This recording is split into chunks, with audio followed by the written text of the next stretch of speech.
Hey everyone, I know I've been talking to you all a lot about what we can do within ourselves to make sure we're in alignment with God and His will, because it's always important to start with what's within our control, which starts with our actions and our mindset. I wanted to press the point of doing everything we can on our end to ensure we're able to achieve the change and internal elevation that we seek. And God knows we're not perfect, but we have to make every effort to stay in alignment with God. We may have a few hiccups every now and then, but we know how to check ourselves. We know how to catch our own errors, how to repent, and how to get back on course. We've developed the nature to forgive and not be vengeful. We opt to look forward to the goodness of the future over holding on to the past, and we feel the peace in pursuing our calling throughout the warfare of life. But some of you may still be confused about why you're still being targeted in spiritual warfare. So I wanted to use this message to remind you all that, number one, it's not about you. People who target you with struggle and affliction are deeply disabled inside. And number two, what's at the core of your opposition is a diabolical case of envy. And I already know most of you are probably thinking that you don't even have anything to be envious about. You have to remember that, for one, people see the special qualities in you that you can't even see. You have special qualities that attract people and opportunities to you. Your quality of contentment, which shows that you're not greedy. Your self-standards and self-respect, which show that you can be trusted, because you demonstrate and maintain a personal standard of ethics that you practice in all aspects of your life, including your personal and professional relationships. You practice this in all that you do. You have a strong sense of dignity that you hold for yourself. And the enemy is envious of the good things that this quality of ethics brings you, all while the enemy chooses not to hold the moral compass that you have, but wants to somehow get to where you're going. Which brings me to my second point. You can't understand why anyone would be envious of you based on where you are now, but that's only because you don't see where you're going, and your enemy does. Your enemy knows how great your potential is, and they have an ignorant sense of entitlement to it.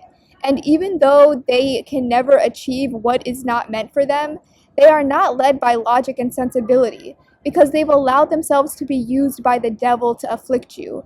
But that's literally all they can do, is bother you and to distract you. They cannot stop you, because no one can stop God's plans. God is the ultimate source of all power.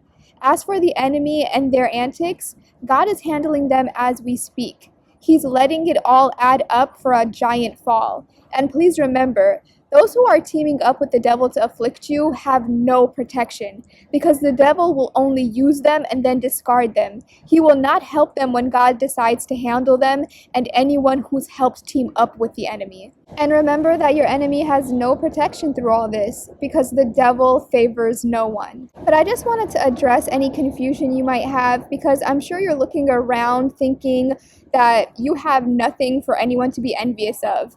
But it's your silent qualities, the qualities that both people and God see in you, that make you chosen, that bring you favor, and that bring you your own sense of peace and resilience during this time. It's your character, it's your ethics, it's your humility.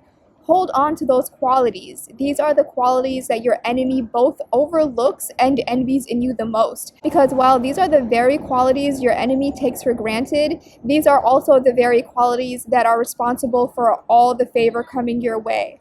I try not to focus so much on the enemy's antics as I do on God, because the enemy will fail at the end of the day, and God triumphs over all. So as long as we're in alignment with God's goodness and His calling, we know that it's just a matter of time before everything falls into place. Because you have to know that God is handling our enemies. Your enemy is just setting themselves up on the wrong side right now, and it's all about to come crashing down.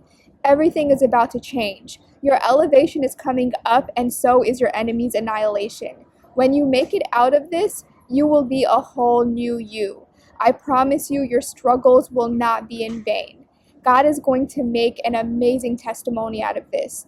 You will serve as a testimony by both revealing the victory of goodness and exposing the downfall of evil for God's glory. Your victory is coming, my brothers and sisters. Please keep the faith. Please continue to hold on and look to the light. Focus on God. Imagine all the desires of your heart coming true as you continue to walk in alignment with God's will, because your victory will be far more than you can think or imagine. And the Bible tells us that our enemies will be forced to see it all. So please remember this, even as you're surrounded by the challenges and adversity, that God is handling it as we speak. God is working on it right now. He is working on your glorious come up and your enemy's inevitable downfall. It's all coming together. So please trust that God is handling it. Please continue to focus on God and His almighty power and love for you right now.